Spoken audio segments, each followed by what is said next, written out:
So that's that. The 2020 college football season is 40% canceled. Other sports leagues have also been forced to adapt on the fly due to this global pandemic, but the NFL has remained stubbornly persistent in their approach to scheduling in 2020. Today we are going to take a look at how we could shift these NFL divisions around in a way that would save time, money, and energy with a reduction on travel by making the league more regionally based. While the NBA and the MLB have drastically changed the scheduling and the process in which games are played, the NFL schedule has pretty much remained the status quo to a typical NFL schedule. This means lots of cross-country travel for players at a time when traveling is not recommended. They'll have to ride in planes, stay in hotels, and eat in places outside of their bubble. Some team owners will spare no expense in making sure the chartered jets and hotels are sanitized to the fullest extent, and also providing top dollar security to make sure that players don't venture out of their road bubbles, for a little late night action, while other team owners will still be nickel and diming to salvage as much profit as possible from the season after already dropping millions in preventative measures around their own facilities, and then not to mention the revenue hit from no ticket sales. With college football out of the way, the NFL has an opportunity to own the weekend, meaning Thursday, Friday, Saturday, Sunday, and Monday night could all have NFL games on it. I don't know you do not exist.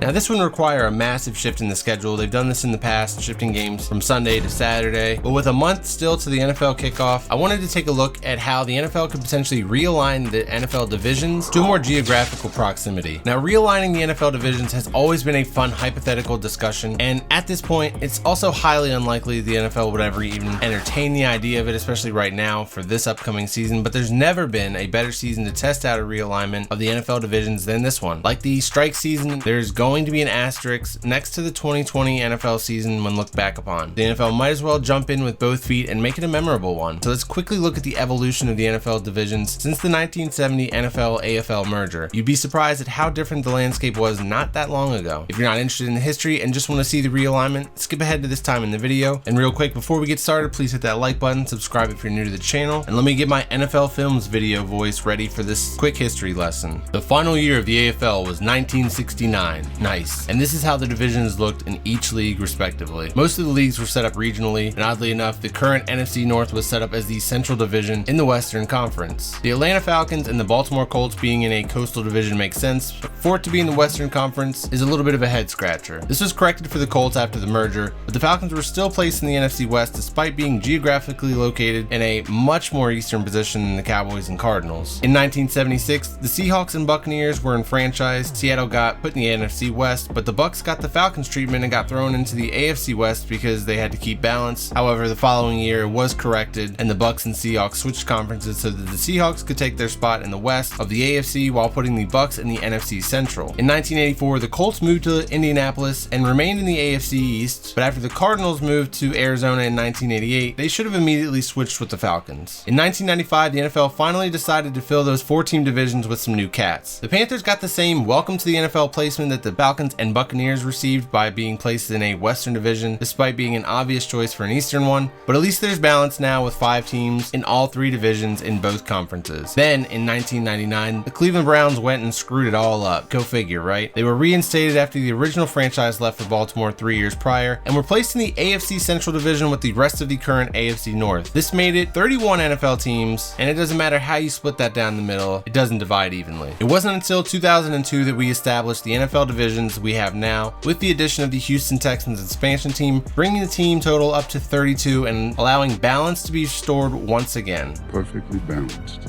this whole thing should be.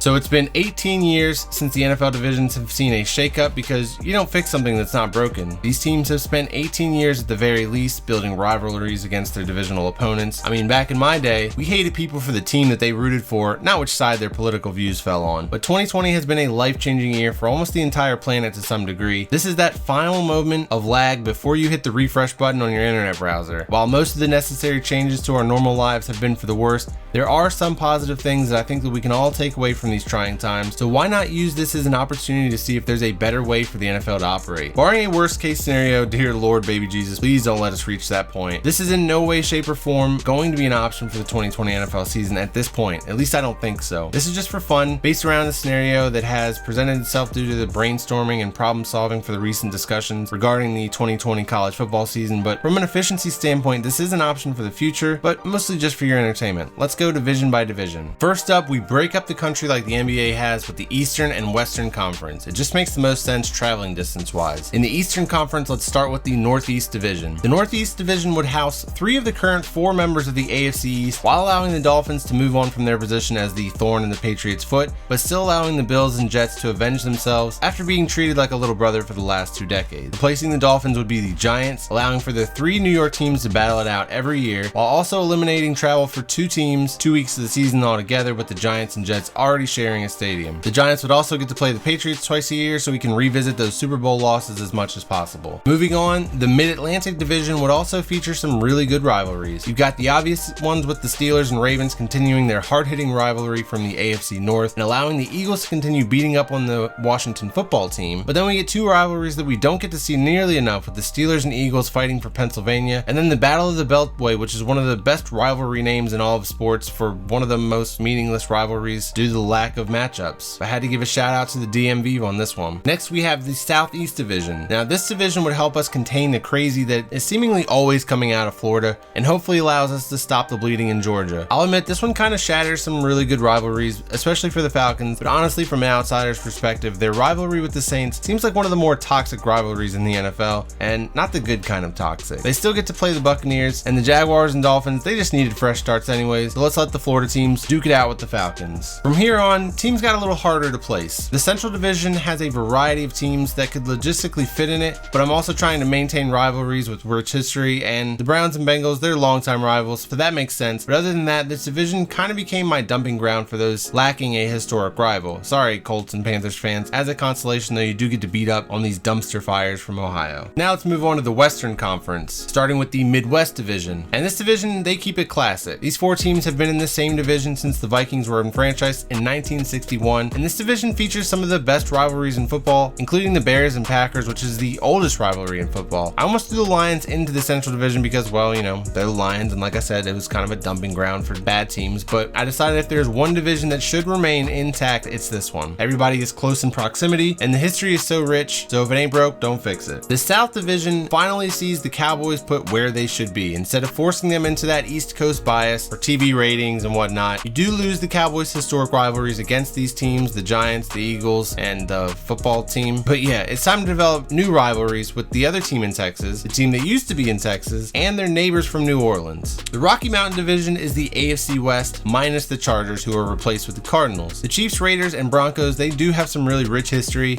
and after some recent team moves, the Chargers just felt like the most easily replaced team in this division. Now, travel for the teams in the final 2 divisions is a little bit more challenging because the league is just so concentrated with teams on the east side of the Mississippi that these teams are going to have to fly regardless during their travel, but at least the flights will be relatively short and they're ones that they're already used to making. And then finally, the Pacific Division. With the lack of team movement in the AFC West for the Rocky Mountain Division, the NFC West doesn't see much change either. Essentially, the Cardinals were traded for the Chargers, which is the biggest deal since the Cardinals stole DeAndre Hopkins from the Texans. For the Pacific Division though, the LA teams needed to be rivals. This mirrors the efficiency of the New York teams with the Rams and Chargers sharing a stadium. It prevents travel for teams twice a year, yada yada. But it just felt important to keep these Western divisions intact as much as possible because their rivalries have been really good as of late. They've had the most development since their establishment in 2002, and they've had the least continuity throughout NFL history with the random East Coast infiltration that has been taking place over the course of basically 4 decades in the NFL. That's going to do it for me. I hope you guys enjoyed this kind of different style of video, a little bit faster pace, but I'd love to hear what you guys think about these new potential divisions in the NFL. Keep in mind, this is just for fun, but let me know in the comments if you see any cool rivalries or matchups that would be now an annual tradition where we could see these teams face off twice a year. I've been holding off on my next video because I've been so unsure about the NFL season and didn't want to jump ahead of myself here and then the season get canceled or whatever, so I have been waiting. But with the cancellation of the college football season, I will be coming out with my 2020 NFL season predictions next week, and I promise you that I'm going to have an optimistic and positive view on the season and not hunker down in worry or concern that the season is going to get canceled at some point, because to be honest, I don't think that it will. So once again, thank you guys so much for watching, liking, commenting, subscribing, and I will see you all in the next video.